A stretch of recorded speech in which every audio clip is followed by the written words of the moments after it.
Hello, this is Manny Marino with Dew Sun out of Minneapolis, Minnesota. I'm going to spend the next few minutes on this YouTube video walking you through the entire chair process, the building. I'll talk to you about the stains that I use, maintenance, and just kind of walk you through the whole assembly process as you take it out of the box. So, first and foremost, Shannon, thanks again for the purchase. Finding me on Etsy, I appreciate it.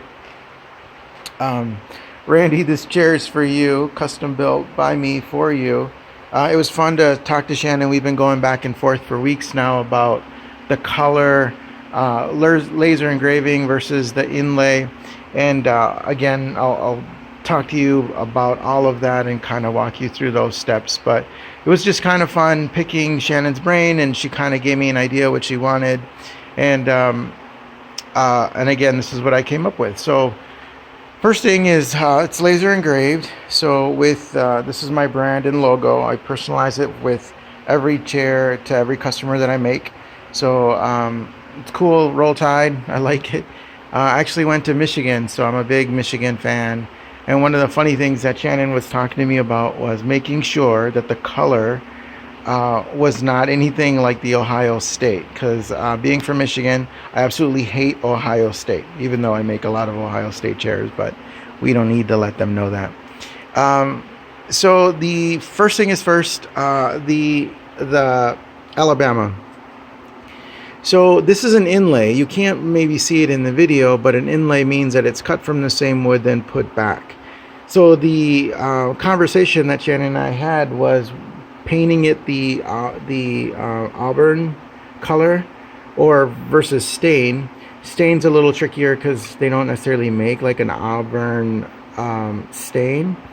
So this is the closest I could come, and I think it gives it kind of an auburn color. It's a stain, so obviously you can see the wood grain. The white is a white stain, but the inlay, you can't, from a distance, people will think that's painted on or it's a decal, but it's when you'll see it, it's actually cut out then put back. So I use two different stains, actually three, and I'll talk about that here in a minute. So that's one inlay is the A for Alabama, and then the second is the Mississippi State. So it's technically two inlays in one, right? The state and then the logo. So putting this chair is quite basic. In fact, as I walk around it, it's going to come in a lot of pieces. The first thing is going to be your base, right?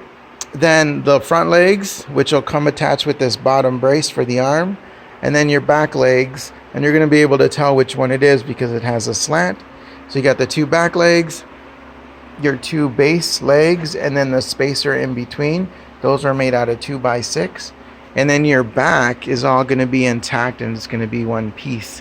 And then the last piece is your arm. So you're going to have the right and left.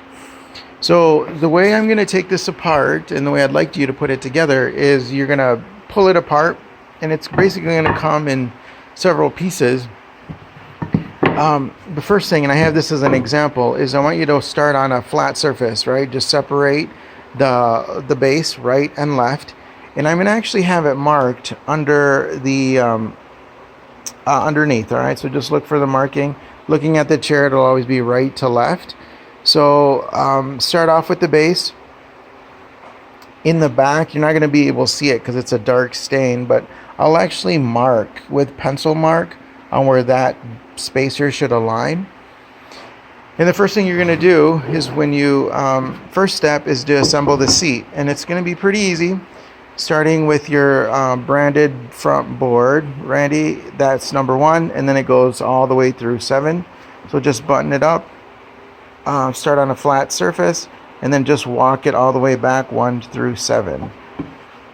Okay, and then the second thing are your back legs. Now your back legs, as I mentioned, are going to have that slant. The board that goes in between, that's a 21-inch board. It's the only small board that you're going to get. And so that one goes, again, looking at it from right to left, just look for the markings. Oops, sorry. Look for the markings, and that'll go up flush against there, so you can get a good profile look of what that's going to look like. And then one thing of caution, and I'll use this as an example, is the one thing that you don't want to do is go all the way to the top. You have to give it about a quarter of an inch from the top of this to the top of this, the top of the leg. And the reason for that is that because if you go all the way to the top, you're going to bump up the back arm and then it won't be flush, right? So just give it a quarter of an inch here from your right and back legs. The next thing, and then your front legs again, right and left, you're going to be able to tell which one. These will always be on the outside, and your lag bolts are going to be from outside in, 2 on the front, 1 in the back. So you get your front seat first, your seat slat 1 through 7. Next thing is going to be your front legs, then followed by your back legs. You're going to need a 9/16 socket. It's always, lag bolts will always go from outside in, then it goes washer, lock nut, nut, 9/16 on both sides. And then your back legs with the in-between brace, and then your arms. Now the thing with the arms, there's going to be a pilot hole, so it's going to be drilled from the top down, of course, and then 2 more on the front. And one of the things I'm going to do is I'm going to include some sawdust and wood plugs. So if you like this look where it's flush, that's fine. Otherwise, again, all of these are countersunk, including the ones on the chair. Sink it as deep as you can, fill it with sawdust, and then put the wood plugs right in behind it and just tap it in. That's if you don't plan on ever taking this chair apart, then you could do that. And then the last but not least is going to be your back. That just slides right into the frame and in between the legs. Now by design, after my 7th board, there's going to be like a 1-inch gap between the 7th and then your back spacer. I call this the tail of the back. That'll slip in. Just center it in between the 2 arms as best you can. And then there's going to be 6 screws on the back, right? And these are all going to be 2-inch screws. In fact, this chair, all it takes is 2-inch screws for the seat, the arms, and the back. And then the last thing is underneath the tail. There's going to be 4 screws that kind of keep it secure on the bottom to keep it from shifting as people sit in and out. So that's basically the kind of walkthrough. It's a quick walkthrough of how to put it together. I think one of the things you'll appreciate, Randy, is the pitch of the chair. I get really good feedback on the angle. Now, it seems a little deceiving because it's sitting on a table, but, a typical Adirondack chair is really low and tips you back, but this one has more of an upright feel, so I know you'll appreciate the angle and the feel of the chair. I get good feedback on that. Now, all of the chair, everything is made out of redwood cedar, so it's perfect for outdoors. It's stained. The back is the only one that's got a spar urethane, and I'll talk about that here in a second. So it takes weather, it takes the elements. I know the chair is going to Ohio, so one of the things I recommend in the winter is to bring it in so it's not always wet, rain, or full of snow, or cover it, right? So it's not always in the winter time. Perhaps once a year you'll have to restain it. You can certainly go over it with like a 220 grit sandpaper, just to skim it a little bit and then restain it. The stains that I used is for all of the clear for the seat in the back. This is a cherry finish, so it's a cherry. The state of Mississippi is called a red chestnut, so it gives it that amber look to it. And then the base of the chair, which is very dark, it's called a dark walnut. That one you won't have to stain as much because it's a very dark stain. It looks really sharp.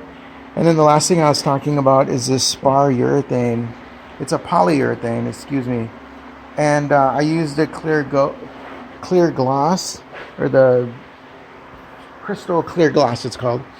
So I used it only on the back.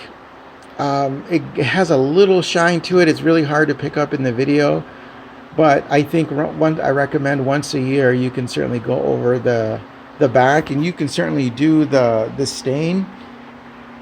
I mean the entire chair if you wanted that look. But that's pretty much it on how the chair is assembled.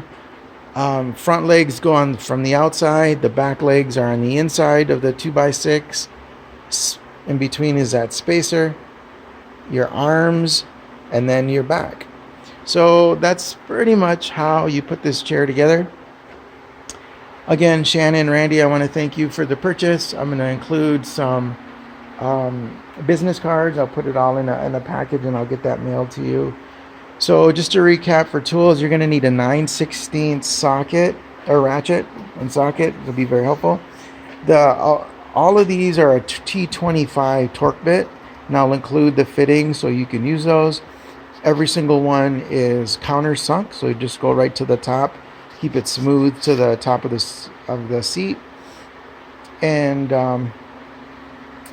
yeah, that's pretty much it. I'll include that, and if you have any questions, I'll throw in some business cards. Let me know. My number is 612-423-1468.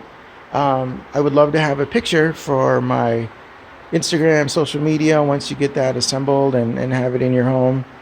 If you have any issues, any problems, feel free to give me a call again, and I'll kind of walk you through it. But it was a fun chair to make. This is actually my first roll tide chair, and I really love the way it turned out. So again, have a good day. Thank you.